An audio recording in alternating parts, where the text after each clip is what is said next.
the steel plant from privatization. Nara Chandrababu Naidu ఇప్పుడు నేను చెప్పేది కూడా అదే. చంద్రబాబు నాయుడు గారు ఆవేళ ఈ పోరాట కమిటీ కన్వీనర్ గారికి ఏదైతే సందేశం పంపారో ఆ సందేశాన్ని ఆయనే ముందుండి నడిపించగలిగినటువంటి అవకాశం ఈ 3 ఏళ్లలో ఆయనకే వచ్చింది. ఆయన ఆ రోజున జగన్మోహన్ రెడ్డి ఏం చేయాలని కోరుకున్నారో ఈవేళ అది ఆయనే చేసి ఈ స్టీల్ ప్లాంట్ ప్రైవేటైజేషన్ని ఆపేటువంటి అవకాశం ఆయనకే వచ్చింది. దీన్ని ఆయన సద్వినియోగం చేసుకోవాలి. ఆవేళ జగన్మోహన్ రెడ్డి చెప్తే వినే పరిస్థితిలో మోడీ ప్రభుత్వం లేదు, కానీ ఈవేళ చంద్రబాబు నాయుడు గారు చెప్తే విని తీరాలి. మేము కుదరదు అనడానికి, అపాయింట్మెంట్ ఇవ్వాలనడానికి లేదు, నిమిషాల మీద పోతుంది గవర్నమెంట్. నెక్స్ట్ చంద్రబాబు నాయుడు గారు జగన్మోహన్ రెడ్డి లాగా కొత్తగా ఫస్ట్ టైం సీఎం అయిన మనిషి కాదు.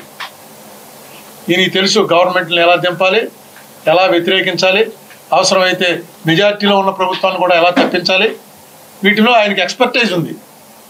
ఇంత మంచి కాజు మీద ఏ కాజునైతే ఆయన బలపరిచారో ఇలాంటి కాజు మీద ఆయన చేస్తే చరిత్రలో చంద్రబాబు నాయుడు గారు మిగిలిపోతాడనమాట. కరెక్ట్గా ప్రజల కోసం వాడాడు ఆయనకు ఉన్నటువంటి పవర్. ఇవాళ వచ్చినటువంటి గవర్నమెంట్ ఈయన మీద ఆధారపడి ఉన్నటువంటి పరిస్థితి గతంలో వాజ్పేయి టైంలో వచ్చింది. అయితే వాజ్పేయికి మోడీకి చాలా పోలికలు ఎంత ఎతికినా దొరకవు. ఇద్దరు పూర్తిగా విరుద్ధం, ఒకే పార్టీ వాళ్ళు, కానీ పూర్తిగా విరుద్ధమైనటువంటి వాళ్ళు. మోడీ గారిని కూడా లొంగదీయగలిగిన శక్తి ఇవాళ చంద్రబాబు నాయుడు గారి చేతిలో ఉంది. మేము లొంగదీయక్కర్లేదు. వీళ్ళ ఎలియన్స్లో క్యాపిటలిస్టిక్ ప్యాటర్నా సోషలిస్టిక్ ప్యాటర్నా అన్నది ఏ రోజు కూడా వీళ్ళు ఒక కామన్ మినిమం ప్రోగ్రాంలో రాలేదు. వీళ్ళ ఎలియన్స్కి కారణాలు వేరు. ఇవాళ వీళ్ళ ఎలియన్స్లో ఉన్నటువంటి మెజార్టీ పార్టీలు, పవన్ కళ్యాణ్ గారు అయితే ఎంత తీవ్రంగా మాట్లాడారో అంత టీవీలో చూసాం. ఇక్కడ వచ్చి అడ్రస్ చేశారు చాలా చాలా తీవ్రంగా.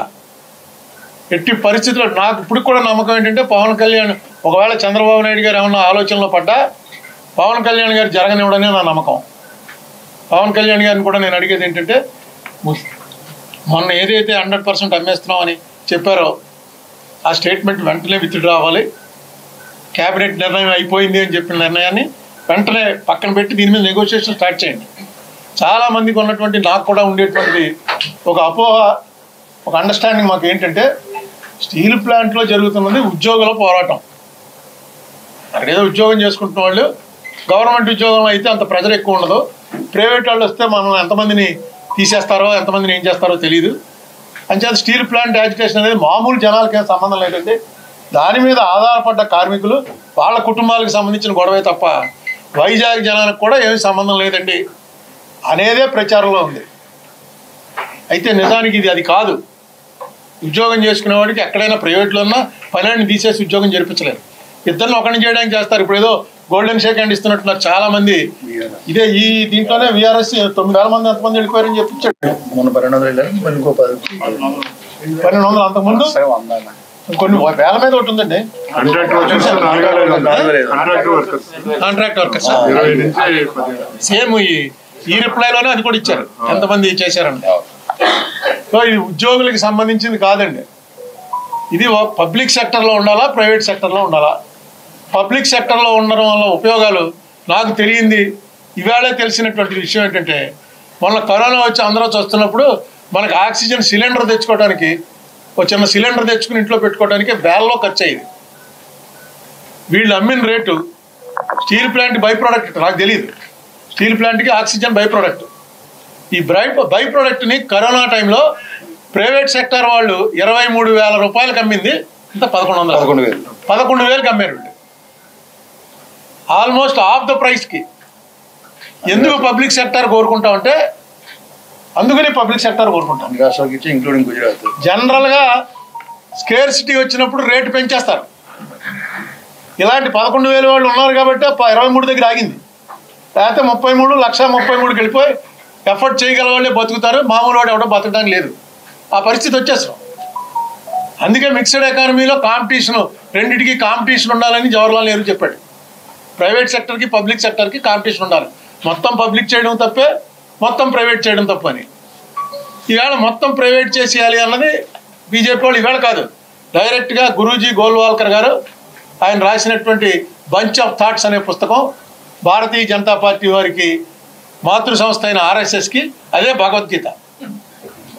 అందులో ఏం అనుమానం లేదు. దాన్ని బట్టి వాళ్ళు ఫాలో అవుతారు.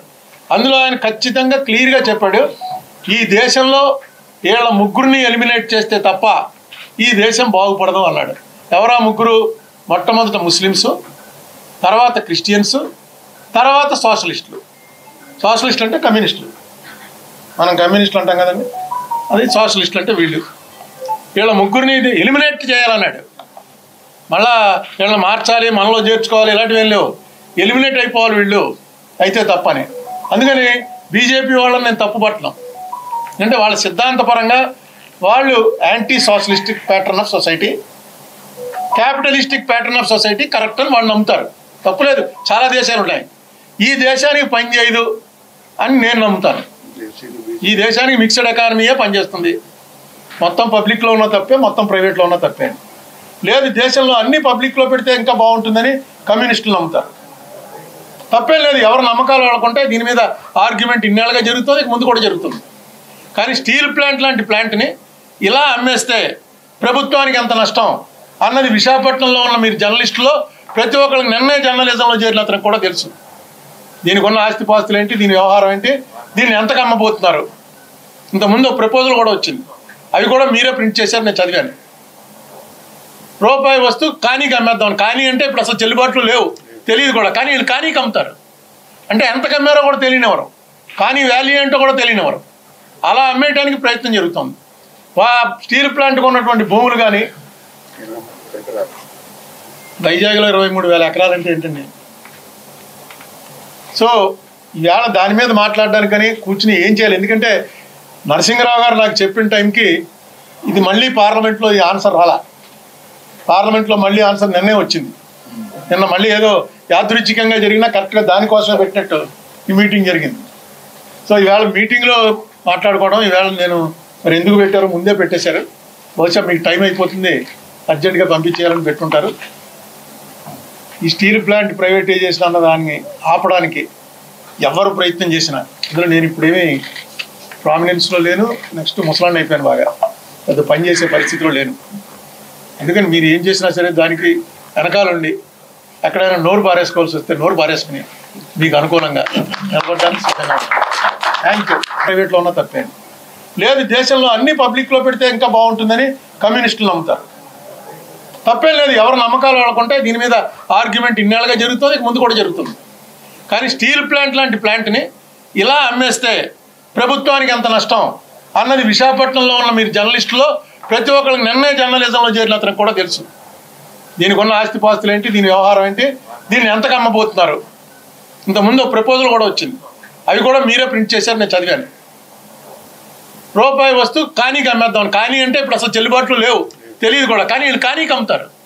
అంటే ఎంత కమ్మారో కూడా తెలియనివ్వరు, కానీ వాల్యూ ఏంటో కూడా తెలియనివ్వరు. అలా అమ్మేయడానికి ప్రయత్నం జరుగుతుంది. స్టీల్ ప్లాంట్కి ఉన్నటువంటి భూములు కానీ వైజాగ్లో 23,000 ఎకరాలు అంటే ఏంటండి. సో ఇవాళ దాని మీద మాట్లాడడానికని కూర్చుని ఏం చేయాలి. ఎందుకంటే నరసింహరావు గారు నాకు చెప్పిన టైంకి ఇది మళ్ళీ పార్లమెంట్లో ఈ ఆన్సర్ రాలా. పార్లమెంట్లో మళ్ళీ ఆన్సర్ నిన్నే వచ్చింది. నిన్న మళ్ళీ ఏదో యాదృచ్ఛికంగా జరిగినా కరెక్ట్గా దానికోసమే పెట్టినట్టు ఈ మీటింగ్ జరిగింది. సో ఈవేళ మీటింగ్లో మాట్లాడుకోవడం, ఈవేళ నేను మరి ఎందుకు పెట్టారో ముందే పెట్టేశారు. బహుశా మీకు టైం అయిపోతుంది, అర్జెంటుగా పంపించేయాలని పెట్టుంటారు. ఈ స్టీల్ ప్లాంట్ ప్రైవేటైజేషన్ అన్న దాన్ని ఆపడానికి ఎవరు ప్రయత్నం చేసినా ఇందులో నేను ఇప్పుడేమీ ప్రామినెన్స్లో లేను. నెక్స్ట్ ముసలాన్ని అయిపోయాను, బాగా పెద్ద పని చేసే పరిస్థితిలో లేను. అందుకని మీరు ఏం చేసినా సరే దానికి వెనకాలండి ఎక్కడైనా నోరు పారేసుకోవాల్సి వస్తే నోరు పారేసుకుని మీకు అనుకూలంగా నిలబడడానికి సిద్ధంగా. Thank you.